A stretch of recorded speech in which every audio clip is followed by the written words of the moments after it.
Question: real estate in California. What the f? Seriously, can someone help? What's an escrow? What's an ARM? What is an REO? What is pre-approval? Can I get pre-approval? Why is inventory so low? Why are interest rates so high? Oh, interest rates not so high? How low is low? How not so high is right. Before you go down the road of questions, get expert help at championsofhome.com. California Association of Realtors. Who's your realtor? Are you ready to finally make that dream a reality? Maybe it's updating your kitchen, paying down high-interest credit cards, or covering tuition. Your home is more than where you live. It's also your most powerful asset. At Unlock, we make it simple to turn equity into options. With a home equity agreement, you can access cash today without taking on another monthly payment.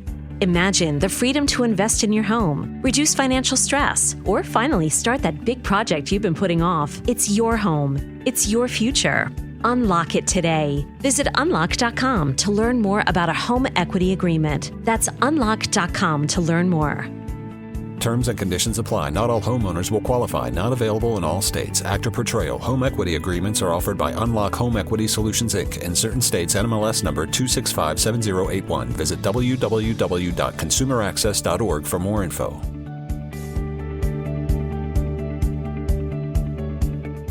That is the core trait of toxic masculinity is you cannot be vulnerable for a second. You're like allergic to it.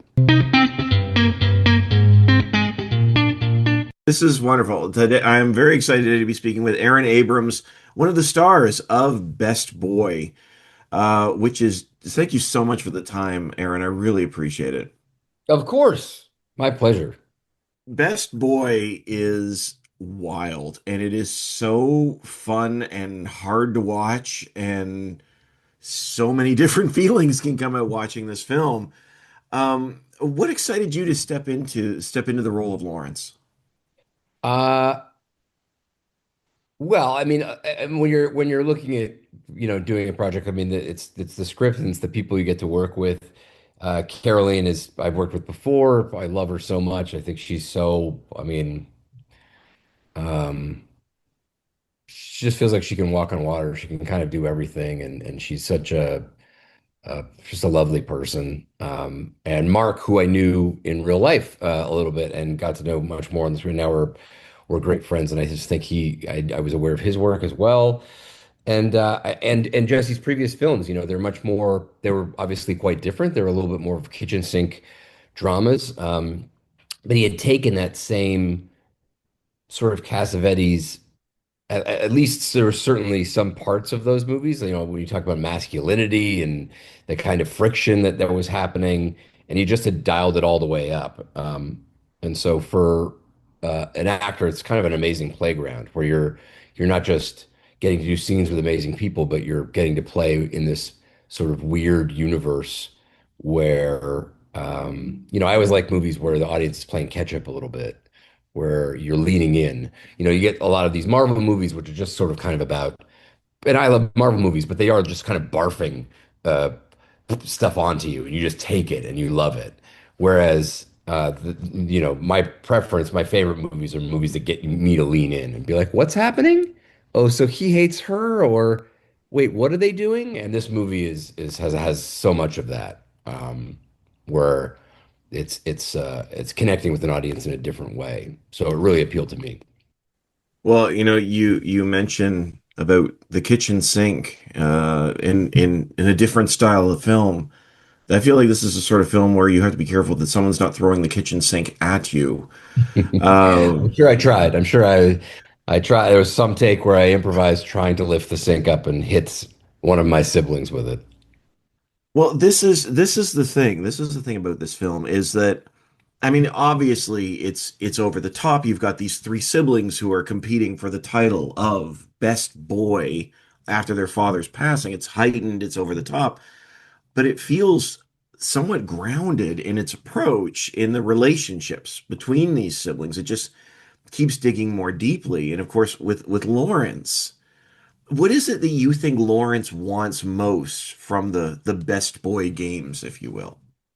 Well, I think that all three, I think what you're saying, even though they're heightened and they're playing and the world is heightened. I think, it's rooted because we can relate to ultimately to the bottom line of what this is sort of. I mean, Jesse's like dialed it up to life and death stakes, but ultimately it's about sibling tension, familial tensions, and um, and open wounds, and the need to be loved. I play a lot of I played a lot of jerk offs, and ultimately it's almost always about when you're playing somebody who's uh, maybe an antagonist of the piece. It's rarely like the Joker where you're just like, I just want to burn the world down. Like you have a they have a motivation where it's there's something inside them that's just like, I want to be loved. I just want to be loved, and I don't know how to do it. Or they have a point of view, and Lawrence is very much like that. I just think he's they've all been damaged with the kind of upbringing they have. Um, where the other two have retreated, Lawrence has done the opposite. And so he's sort of this driving, destructive engine moving forward. But that's how he won't ultimately feels like that's his only tools to get what he wants is to be aggressive. Um, and ultimately what he wants is love. I think that's all it works for all three of them. It's interesting because we say Lawrence isn't necessarily the antagonist of this film. It's the character that never appears. You know, Yeah. there's Wow. he Really well put. Yeah.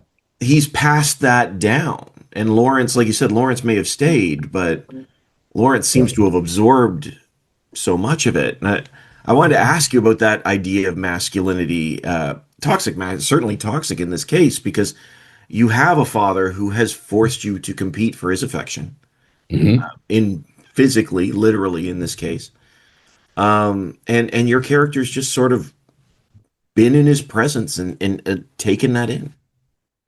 Yeah. I'm the one who's embraced it, I think, and is trying to win via acceptance of it, via acceptance of these games and trying to emulate him, um, which, you're right in saying that the ghost of him is sort of the antagonist. The ghost of him is very much, I think, alive in Lawrence, but he's trying to, and those are the scenes to me that feel most like toxic masculinity when Lawrence is soft and then gets the smallest bit of criticism and cannot process it.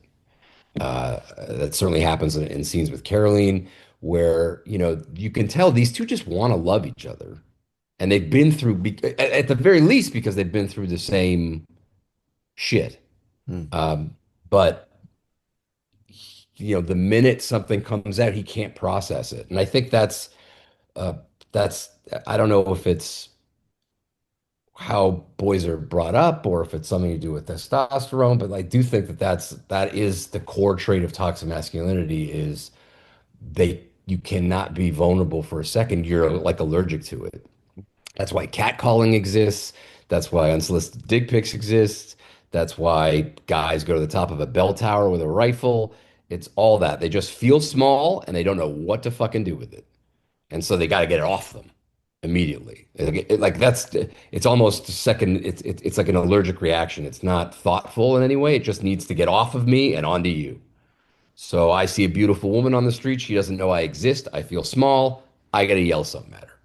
Now it's off me. It's on her. I can go on my day. And that is, very much what Lawrence is about throughout this whole thing. I mean, he has to establish dominance, otherwise he feels small. And the minute he doesn't have dominance, like when if he loses a game or the smallest bit of critique from his mom or from Caroline's character, like he goes into overdrive. Well, and I think it's the scene with Caroline. I love that one with you two at the table. When he says, "I don't have anger issues. I just know what it is to run a family." Right. And Right. it's like this immediate self-deflection. It's like there's no self-reflection. It's all deflection. That's right. It can't be me because I have no place to put it. I don't have any of the tools to process my faults or introspection in any way because it's too dangerous and it's too hard. And And ultimately, like that's his art. I mean, he gets there, I think, but like it takes some real violence to get him there. It does. I mean, in all sorts of ways. I know at the end he takes real like it gets dark, but I mean it's certainly like the different levels of violence all the way through this film and different styles, verbal, physical, all it's all there. Um, having said that, Hmm. I would love to ask you about breaking the cycle for a character like Lawrence. And because, like you said, he's sort of absorbed and he's got his father in him. His mother is playing mind games with the three of them, left, right, and center. Hmm. What do you think it takes for a character like Lawrence to really break free from that sort of tension? I mean, you're gonna have to find a way to hold his feet to the fire, I think. Like he's not gonna go willingly. Um, and this is just Jesse's script, right? Like so he in order for Lawrence to have a breakthrough in any way or realization of any way, it needs to come through love.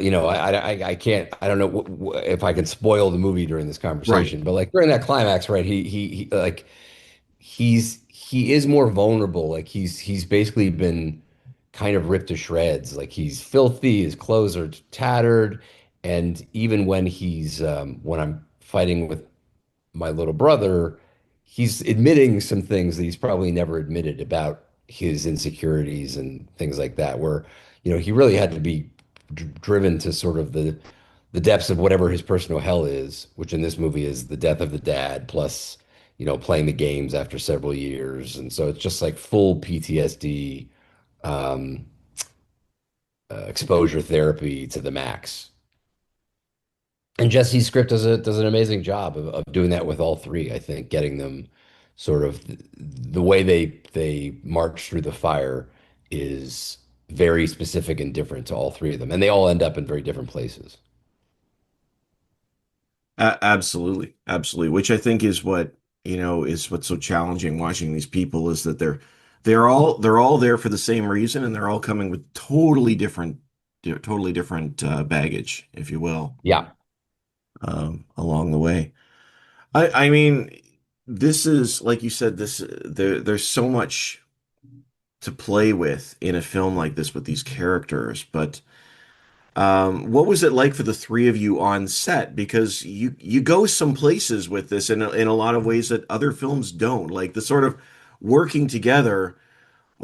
I don't know. There's something that feels like a little bit of extra added sauce in this film, and here when the cameras are rolling. So I was wondering what the relationship. What I'm sure it I was mean, great part of it working with is them. when you're working on movies like this that don't have massive budgets. And in this movie specifically, I think it was important for Jesse to have a visual style. Mm. As I said, his previous two movies were kitchen sink movies, and he just has such an eye that he wanted to showcase that. And so the time on the floor, I mean, we're doing one take sometimes. So that's a bit of this special sauce you're seeing where it's like there's no net and we just have to kind of go for it, there's a bunch of scenes that are just one long oneers and stuff like that. Um, that are for artistic purposes, but also for time purposes. And so that is what you're watching a little bit of like, well, we're going to have one shot at this and it's going to be in the movie. And so there is a fragility that comes out, I think, an automatic vulnerability to the acting. And also, it really helps when you have the trust that the three of us did and the respect, being able to do that, I think, in some situations with like maybe a total stranger or with someone who isn't as good as Caroline would be a lot tougher, but you can sort of put your guts on the table in front of her and know that it's going to be reciprocated. Yeah, the scenes with the three of you together, just feeding off each other. I mean, you do a great job. That's It's very kind of you to say. Thank you, Steve.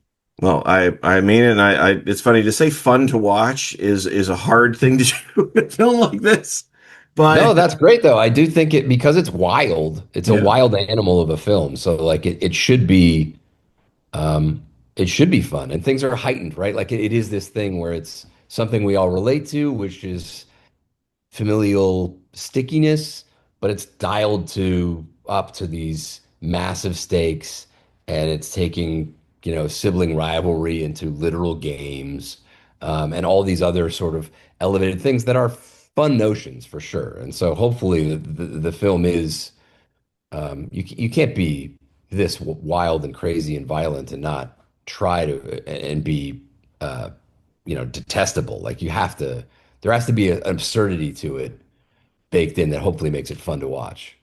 Yeah, absolutely. Absolutely. And it is. So honestly, Aaron, thank you so much for the time. I really appreciate you. Best Boy Oh, is my just so pleasure. much fun. I I appreciate this chance. Thanks so much. Have a great No, day. this has been great. You've been absolutely great. And